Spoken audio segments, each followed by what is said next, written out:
I've been volatile. I've been up and down. I've really taken the highs to the extreme and really taken the lows to extreme. I've reacted unnecessarily to other people, some of those people, the closest people in my life. And I've allowed my emotions as an immature man to dictate the way that I operate or navigate through this thing we call life. But the more a man can regulate his emotions, the more capable he is of being a protector and provider and a presider, which is what we talk about every single day here on this podcast and in this movement.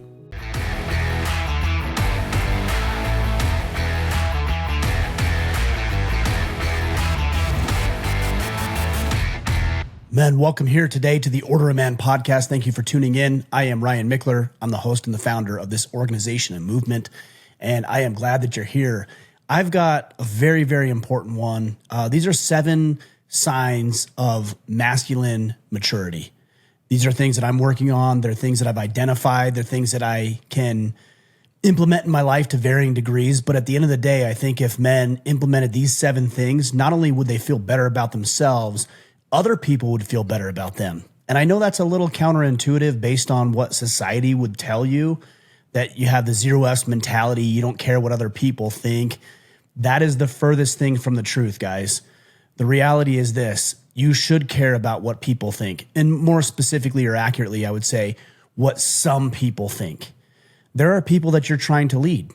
Your wife, your kids, colleagues, coworkers, neighbors, friends, family, etc., clients. Those are people you're trying to lead. And if you want to lead yourself first effectively and you want to help lead other people effectively and help them get to a place that they could not have imagined going on their own, then you need to be aware of these 7 signs of masculine maturity. And when you do, and you implement these, and you grow and you develop and you get better at implementing these 7 things, everything else will start to fall into place. Now, I'm going to get into these 7 signs. I'm going to share with you some things that I think you can do above and beyond what I'm going to share with you today here at the end of the podcast. But for now, I want to start with one of my favorite poems because I drew a lot of inspiration for this conversation from this poem by Rudyard Kipling, and it's called If. A lot of you guys are very familiar with If. Let me read this to you. If you can keep your head when all about you are losing theirs and blaming it on you, if you can trust yourself when all men doubt you, but make allowance for their doubting too. If you can wait and not be tired by waiting or be lied about, don't deal in lies. Or being hated, don't give way to hating.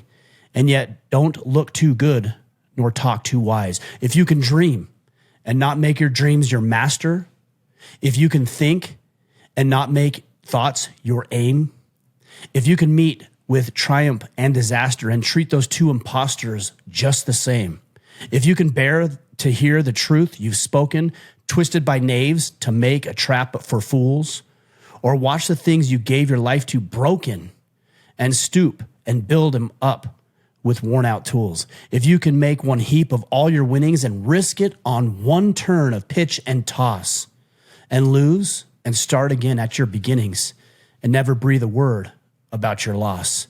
If you can force your heart and nerve and sinew to serve your turn long after they are gone, and so hold on when there is nothing in you except the will which says to them, hold on.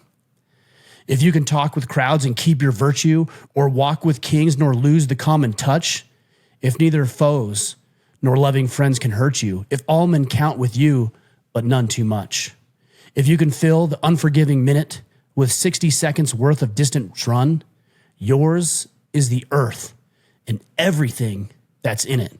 And, which is more, you'll be a man, my son. Like I said, one of my favorite poems, a lot of great information in here. I know it's a poem. I know that we can just kind of skip through it. We can overlook a lot of the lessons that are taught in this poem by Rudyard Kipling, which happens to be, like I said, one of my favorite. But I wanted to expand on this a little bit more, not directly correlated or tied to this, but some thoughts that I think are indirectly tied to what Rudyard Kipling shares here. So let's get into these 7 signs of masculine maturity. Number 1, emotional regulation. Guys, I've been in positions in my life where I have not been regulated emotionally. I've been volatile. I've been up and down. I've really taken the highs to the extreme and really taken the lows to extreme. I've reacted unnecessarily to other people, some of those people, the closest people in my life. And I've allowed my emotions as an immature man to dictate the way that I operate or navigate through this thing we call life. But the more a man can regulate his emotions, the more capable he is of being a protector and provider and a presider, which is what we talk about every single day here on this podcast and in this movement. It's not always easy. And I think the best way to learn to regulate your emotions is to begin to be comfortable in sitting with your emotions. Too often society, or even just culturally, or maybe by your dad even, you learned that we suppress our emotions, that we hide them, that we don't talk about them, that we don't address them, that we just box them up and we never worry about them again. And well, I think at times there's probably some validity to that. I can't break down when my kids are relying upon me, but there are moments where I can really just sit and reflect and be comfortable with sadness or sorrow or loss or grief or jealousy or envy or any of the emotions that you and I experience every single day. And let's just extrapolate sadness. I know a lot of men are sad and they're feeling lonely potentially. They're having a hard time. They're dealing with loss. They're dealing with tragedy. They're dealing with a job loss or a medical ailment or a breakdown of a marriage or a long-term relationship. And I feel that sorrow for you. And so we try to bury it. We try to box it up and pretend it doesn't exist. The problem with that is that if you never get familiar with your emotions, you're never going to be able to regulate them. So I would suggest, when appropriate, that's the key phrase here, when appropriate, that you sit in your sadness and you sit in your sorrow and you learn how to be comfortable with being sad or mad or angry or jealous, et cetera, et cetera. The more familiar you are with not just your emotions, but anything in life, the more comfortable you're going to be when you experience those things. There are minutes and moments and even days of sadness in my life for past mistakes and sorrow and loss and tragedy and embarrassment. But I'm okay sitting with those things because I know that I need to show up powerfully for the people in my life.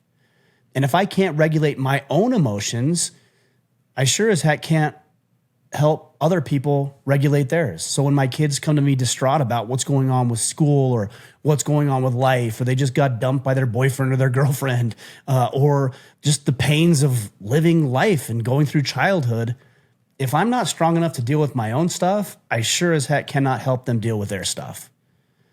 And what I end up doing is lashing out, reacting instead of responding. This up and down, the highs and lows of every little thing that comes at me. But I think a man doesn't allow these little deterrents to distract him. He's not easily triggered. He doesn't react the way that most young men do, or even maybe some older men. Instead, he decides to be engaged, reasonable, responsible, and respond to the environment as opposed to react. So that's number one. Number two is extreme responsibility. I can't tell you how often I talk with guys about what's going on in their life, and all of them are saying, yeah, my wife, and yeah, my boss, and yeah, the economy, and yeah, this person, or yeah, my childhood, or yeah, my genetics, or pick your excuse of choice. Now, I will say that some of those are reasons. For example, if you had a rough childhood, it might be a reason that you have some struggles in your life, but it's certainly not an excuse for it. And the difference between reasons and excuses is that a reason is something that's legitimate, and it's like a comma in a sentence. I had this happen in my life, comma, so therefore I need to be aware of that and be better. But an excuse is a period. I had this happen in my life when I was a kid, and that's why, period. Can you see how an excuse hinders and halts your progress and growth? But a reason is actually powerful because you know what's going on and you can identify it and you can start to work against it, to overcome it. And that's what I mean by extreme responsibility. Now, I will say this, because a lot of the times, especially when it comes to relationships, guys will say, Ryan, I've taken extreme responsibility and, nothing's changed and she's not seeing it. That's not your responsibility. So extreme responsibility doesn't mean take responsibility for things that aren't yours. It means take responsibility for the things within your control. And two things can exist simultaneously. If we're using the example of a relationship, you could have really messed up a lot of things. I've messed up in relationships, a lot of things. And simultaneously, she could be messing up a lot of things. But I am not responsible for her behavior. I'm not responsible for external factors in my life. I'm responsible for the way that I show up. So when I say extreme responsibility, I'm not saying put it all on your shoulders and don't allow for any opportunity or any factor of the other party or external resources playing a factor. They certainly do. And that's a reason, not an excuse. That's a reason for you to get better. That's a reason for you to overcome. Take responsibility for the things within your control and don't take responsibility for the things outside of your control. An extreme example of this would be if I was going to go camping this weekend. And in southern Utah, the high desert that I'm in right now, we're looking at 80 degrees, 85, maybe even 90 degrees based on our current temperatures. So if I go camping this weekend, believing that it's going to be 85, 90 degrees, I'm going to pack for the camping trip one way. Well, if a freak storm comes in and all of a sudden now it's 50 degrees and it's raining, but I haven't prepared for that, that's going to be a problem. Now, I can't control the weather, so I'm not going to take responsibility for the weather. That's something outside of my control. But what I can do is acknowledge maybe I should have looked at the weather before I went camping. Maybe I should have some resources available to me should the weather go sideways. So there's things I can do and there's things that I can't do. Focus on the things you can control and let the rest take care of itself. Number 3, effective communication. I get so tired of hearing, and this is a social media thing, it's an ego thing, it's beating on your chest, it's braggadocious, it's arrogant, and it's stupid. These guys who are like, I'm just speaking my truth. And they're using it as a permission slip to be an a-hole to everybody. It's my truth. I'm just speaking my truth. If they don't like it, that's on them. What an arrogant, unproductive way to live your life. The other one I hear is zero F's, a zero F's mentality. If they don't like it, they can F off. What an arrogant way to live your life. It's ridiculous. It's nonsense. Now, sure, there's some people who don't really matter in your life, and those people you can just ignore. But to tell them to F off, to have that zero F's mentality, to like play this game of my truth just because you don't like what somebody said to you and you're emotionally dysregulated, that's not a sign of maturity. That's a sign of immaturity. A sign of maturity says, hey, there are people I actually care about what they think of me. Believe it or not, and contrary to what everybody else, all these man guys on social media will tell you, is like, I actually care about what some people think of me. People I want to aspire to be like, people I'm motivated by, my children, my girlfriend, you guys. Like, I care about what you think of me. Because that allows me to be more influential in your life, and I have noble ambitions to lead my kids and you and everybody else that I care about in a healthy direction. But if I just marched around and beat it on my chest and, swung my dick around and told everybody how wonderful I was and their opinions weren't relevant to me, that's like that's what a boy does. That's not what a man does. And so a man has effective communication, which means this: you can recognize what your people need, and then you can adapt your delivery based on what your people need, not your virtues. I'm not saying to compromise yourself. I'm not saying to be somebody you're not, but I'm saying you're certainly capable of being kind and empathetic just as much as you're capable of being bold and assertive. A man knows how to effectively communicate based on what his people needs. If my daughter needs to be told, hey, you know what, knock the attitude off, then I'm going to do that. But if she needs me to put my arm around her and say, what's going on, bud? You seem upset. What can I help you with? And she gets a little emotional and teary-eyed, then that's what I'm going to be. And it also in relationship to being an effective communicator is not raising your voice, not losing control, not being so frustrated that you lose all sense of who you are and how you show up for people.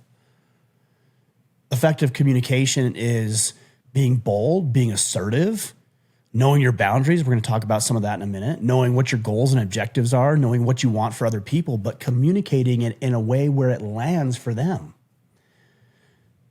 Communication is really interesting because a lot of people think, like, if I want somebody to receive a message, then it's 100% on me and 0% on them. Or if I'm listening to a message, it's 100% on me and 0% on them to receive it. Or 100% on them to deliver it in a way that I need to hear it, and 0% on me to use some discernment in what they're saying. But communication is very interesting. It's not a 0-100% game, or what we would call a zero-sum game. It's a 100-100% game. And what I mean by that, in two parties of communication, there has to be at least two, is that you as the communicator have a 100% responsibility for delivering a message in a way that the receiver of the information is going to actually receive and comprehend it. You have 100% responsibility to do that. And also, the receiver of the message independently has 100% responsibility for ensuring that they are receiving it correctly. And when both parties agree that I'm going to take 100% responsibility for delivering a message, and also I'm going to take over here 100% responsibility for receiving the message, that's when communication happens. But if any of the parties decide, hey, it's not my responsibility, and that's that zero F's mentality, I don't give an F what they think, it's on them if they don't get it. No. If you care about people and you want to inspire and motivate and influence them, it's on you to ensure you do it in a way that lands for them. And everybody is different. So you have to know your people. And not only are they different, they're different in different moments of time. My children are different in the morning than they are in the afternoon because they're tired and they just woke up and they're groggy and they don't want to play or wrestle or tickle or have conversations. In the afternoon, they'll wrestle with me, they'll joke with me, they'll play with me, we can have conversations. It's different from moment to moment. Know your people and effectively communicate with them. Number 4, ruthless self-care. Men who are mature care about themselves. Yes, they care about others. And like I said earlier, two things can exist simultaneously. Yes, they care about other people, but they know the best way to care about other people is to ensure that they're taking care of themselves. That's your physical, mental, and emotional health. And I'm not going to dive deep into all of these because we do in other podcasts and just for the sake of time today. But guys, you've got to take care of your spiritual well-being. You have to take care of your mental and emotional state. You have to take care of your intellect. You have to take care of your finances. You have to take care of your physical fitness. You even need to take care of, and this one's controversial with men, the way you look. If you look like a homeless bum, because again, you don't care what anybody else thinks, that's not maturity. That's arrogance. That's immaturity. You're selfish. And a lot of guys will be like, Ryan, what are you talking about? It's selfish to just wear whatever I want? Yes. Yes. That's what I'm saying. I've got a good friend, Tanner Guzzi. He does a lot with men's persona and their appearance and style and how they present themselves and show up. And not only that, but how they feel about themselves when they show up in a powerful way based on their appearance. What do you look like? Are you 60, 70, 80 pounds overweight? Did you brush your teeth this morning? Did you do your hair? Did you trim your beard if you have one, or shave if you don't? Are you wearing nice clothes? Or are they all tattered and holy and stained? Are you wearing like a superhero t-shirt and cargo shorts and Crocs with socks? That's not how men show up. And you know it's true. And the guys are like, what are you talking about? I can wear whatever I want. Yeah, because you're being immature. That's an immature thought. And you might say, well, Ryan, who are you to say? It's not me, it's everybody. You're being judged. Okay, let me ask you this. If you're wearing a superhero like a Hulk t-shirt, cargo shorts that are way too baggy, or basketball shorts down to your shins, and dirty gray socks that are supposed to be white with Crocs with those little things, little charms or whatever you put in your Crocs, if that's what you're wearing and you don't think that's bad, wear that to the next interview you have. Wear that to work tomorrow. You wouldn't do that. And that just proves the point. Your attire and the way you look is dependent on where you are. So if you're going to go out in public, show up fully. I'm not saying you need to wear a suit by any means, but show up. Put a nice, clean shirt on. Do your hair or wear a hat that represents who you are. Have shorts that fit. Wear tennis shoes or boots or whatever is appropriate for whatever it is you're doing. But be conscious of the way that you show up. You know who doesn't care about the way they look? Kids, boys. They don't give a shit.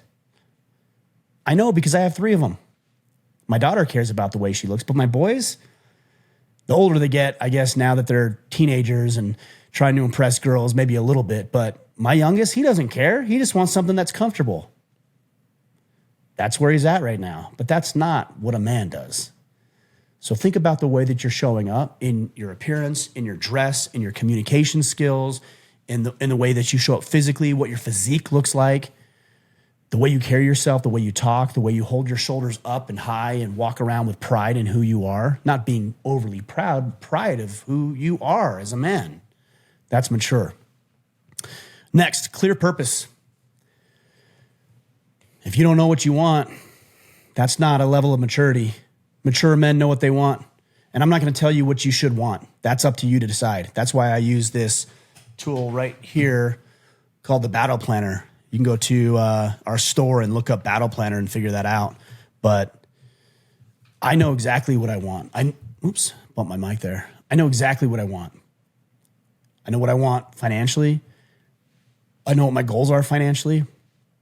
I have investments that I'm interested in. I have investment opportunities that I'm looking for. I know what I want with my physique. I know what I want my body fat percentage to be like. I know what I want to look like. I know all of those things. I know what I want my relationship to look like. I have goals and ambitions and desires for this business. I know what it means to be a good dad. I'm not always achieving these things by any means, but I know what it looks like. And any man worth his weight knows what he wants. And I would submit to you, and you can tell me if I'm wrong, but if you don't know what you want, you are actually feeling bad about yourself. Because you know, don't you, that you were destined for something? And I mean that in a very literal sense. You are destined to do something.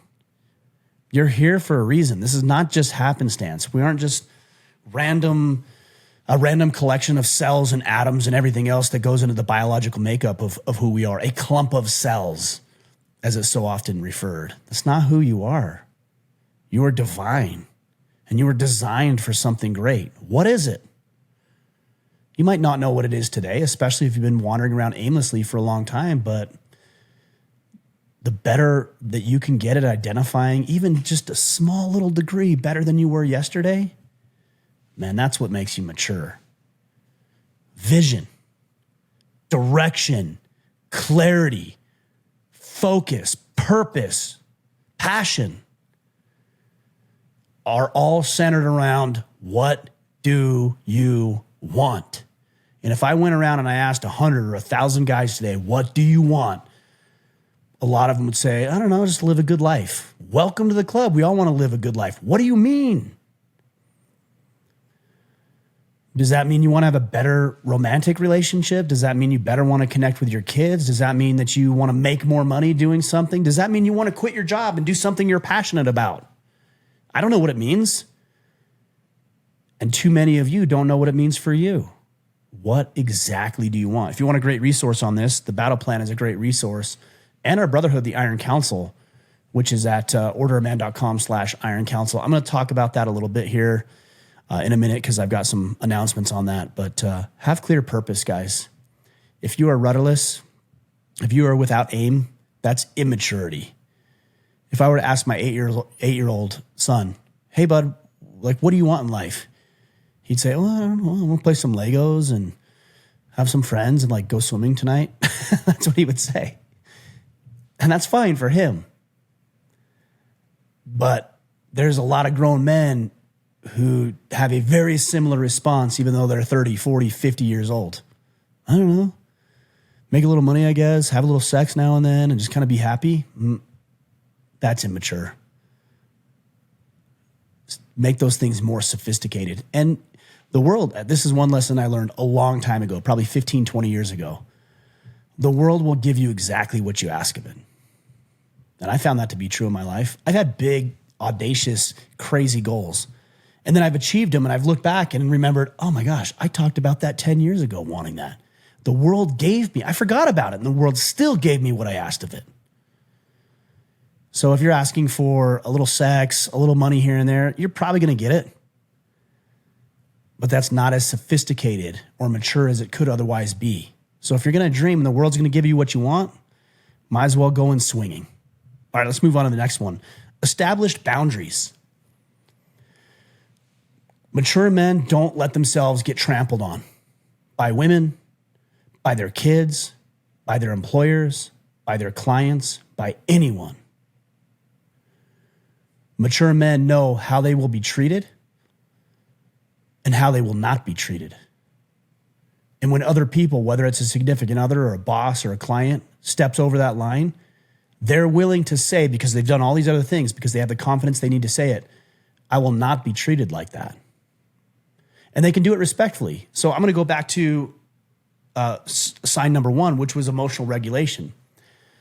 Let's say you get home from work tonight and it's been a long day and you're exhausted and you lost a client, your boss yelled at you, you didn't get as much done as you wanted to, and you get home and you walk in the doors, and the minute you walk in, your wife starts berating you about, I don't know, the fact that you didn't put the toilet seat down, or you didn't put the dishes in the dishwasher, or you're not the man you could be, and she just completely berates you about who you are and how you're showing up. If you fly off the handle and you lose it with her and you lash out verbally, or even worse, physically, because you're not emotionally regulated, you're letting other people dictate how you feel about yourself, that's not maturity either. So I'm not saying that because you can establish boundaries, you have to be a dick to everybody. What I'm saying is that if your wife starts doing that, you have the confidence to say, hey, hun, not sure what's going on with your day. I had a pretty difficult day. I think everything that you're sharing with me is valid, and we can certainly talk about those things, but the way you're saying it, I will not allow you to say it to me like that. So if you'd like to try it differently, or we need a break and you can come back to me later, that's fine, but I'm not going to be treated like that. If a client calls you up and he starts chewing your ass out because you did something wrong and you didn't do this and you didn't do that and blah, blah, blah, blah, blah, some of those could be legitimate, but you need to have the audacity to say, hey, listen, Mr. and Mrs. Smith, I know you're upset. I messed up. I dropped the ball on these things. And you know me. I'm going to work really, really hard to fix and correct what we messed up here. But in order for this relationship, client-advisor relationship to work, you are going to be respectful to me, as I have been respectful to you.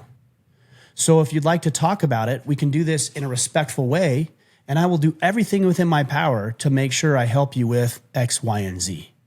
Man, if you can't say that to a client who's overstepped their bounds, you're not being as mature as you could be. And there's a lot of reasons for that. Some of them we're addressing today, and some of them we haven't got into. But that's the point that you need to get to, is to be able to communicate effectively what your boundaries are and not let anybody step over them. And not in a way that's emotionally dysregulated, but a respectful, clear, assertive way. Like, you will not be messed with.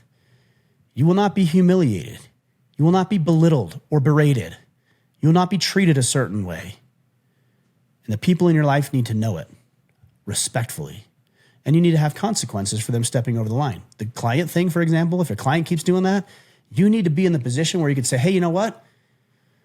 I'm out of this. You're going to have to go find a different person, a different company, a different service, a different advisor. I've asked you multiple times to treat me with respect. And every time you call in, you yell, you belittle, you berate, and I'm not interested in this. So I'm happy to help you find somebody else, but it's not going to be with me anymore. That's the consequence. But you can only do that if you're doing these other things. All right, guys, let's get into the last one. The last point of a mature masculine man is service-oriented. As you probably know, our motto is to protect. It's right over here. You can't see it because it's kind of fuzzed out a little bit, but protect, provide, preside. All three of those have an element of service. It's our job to serve other people.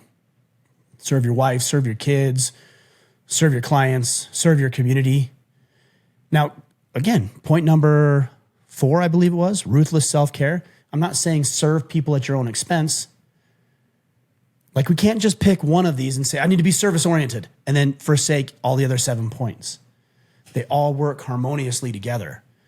So yes, you can be service-oriented, but in order to be maximally service-oriented, you need to also take care of yourself. They work together. Synergistic. Is that a right word? Synergistic. Synergy. I don't even know if that's a right word. But the point that I'm making here is that we look to serve, we look to provide, we look to add value, we care about other people, and in some cases, I would say we put their needs above our own. Just today, actually, in fact, I was running some errands, I was driving back to my house, and I was heading east on the road, and I looked over, and westbound, on the other side of the highway I was on, I saw just a bunch of stuff, clutter, just like go up in a cloud. I'm like, what in the world? And I looked over there, and it looked like a woman had rammed into the back of a truck. And I'm not sure what happened because I only just saw the cloud, and that's all I saw. But I turned around. I stopped. I got it in a good spot. I turned around. I went back over there because I was going to help. That I would assume, because I just took a quick glance, and I don't know the situation, but it looks like she was an elderly woman. So I'm not sure if she had, a lapse in brain function or something. And I'm not saying that negatively. It just seems like something happened there. That was my initial thought. So I stopped and I turned around and I got over there. And when I got over there, there was already 3 people who had stopped, and there was a undercover, unmarked pickup truck that happened to be a police officer, and he had turned around behind me. I saw him turn around behind me, and he pulled in, and he was there. And by the time I got there, there was 3 or 4 people there, including a police officer. At that point, I didn't have any other value to add, so I just got out of the way. But the point that I'm making is that I had to get back to run podcasts and run my business and do other stuff. I've got a lot of things to do today, but I stopped because that's what the community requires. That's what this woman, or even the gentleman who was in the pickup, required of me. Now, it turned out that I wasn't needed, and so I knew my role, and I backed out of the way so other people could do what they needed to do. But that's what I'm saying, like, service-oriented, guys. That's our job. And we ought to be working on making ourselves more capable in every single way to add value and to serve other people. These are the 7 signs of masculine maturity. And as Rudyard Kipling says, if you get these things right, you will be a man. And isn't that what we want? Like, don't we want to be men? Not only is it the benefit to the people that we're working to serve, but it's a benefit to us.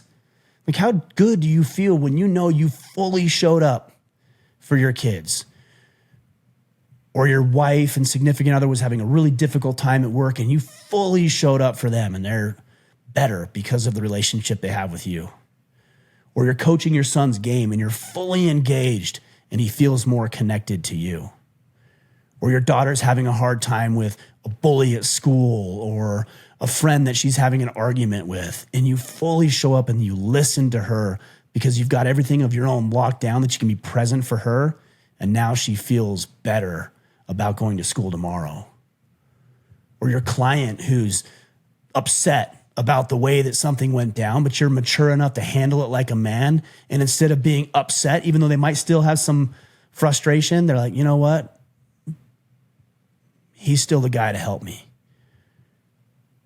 Or you did something for your boss today because you wanted him to win and you wanted the organization to win, and you're a better employee in his eyes because you stepped up to the plate when everybody else was like, that's not my job. They don't pay me enough to do it.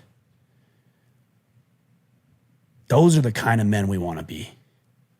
And if we can dial these 7 things in, everything else will be better. All right, guys, I also told you I was going to give you a resource.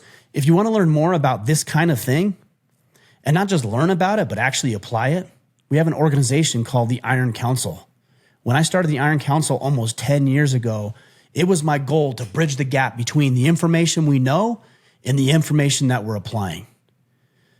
because we're not a lack of information. You've heard these things before. You may have heard them different or from somebody else, or maybe this resonates more or less with you than somebody else has said it. This is not new information. So if it were only a matter of information, then we'd all be wealthy and have the six-pack and have the relationship we want and all the sex we want and all the money we want and all the wildest dreams would come true of ours. It's not a matter of what we know. It's a matter of what we do. And in the Iron Council, we're bridging the gap and we're creating systems and frameworks and brotherhood and camaraderie and accountability to make sure that you apply these 7 things. That you actually make more money, even though you know how, that you actually make more money. That even though you know how to have a conversation with your wife, you actually have the conversation with your wife. That even though you know what it takes to get a six-pack, you actually get the six-pack. We're doing a preview call on Monday, September 30th. So this is Friday. On Monday, 2 or 3 days from now, we are going to be doing a preview call at 8:00 p.m. Eastern for the Iron Council. If you go to theironcouncil.com/preview, theironcouncil.com/preview, you can just get signed up there, get notified, get registered, and you'll be able to join us for that call on Monday, September 30th at 8 p.m. Eastern. Love to have as many of you there as possible. We're going to peel back the curtain and show you how we bridge the gap between what we know and what we do. All right, guys, that's my lesson for you today. Again, emotional regulation, extreme responsibility, effective communication, ruthless self-care, clear purpose, established boundaries, and service-oriented. I hope that serves you guys. I hope that helps. If you have any thoughts and ideas, please let me know. Otherwise, theironcouncil.com/preview, and I will see you all Monday night. Until then, go out there, take action, and become the man you are meant to be.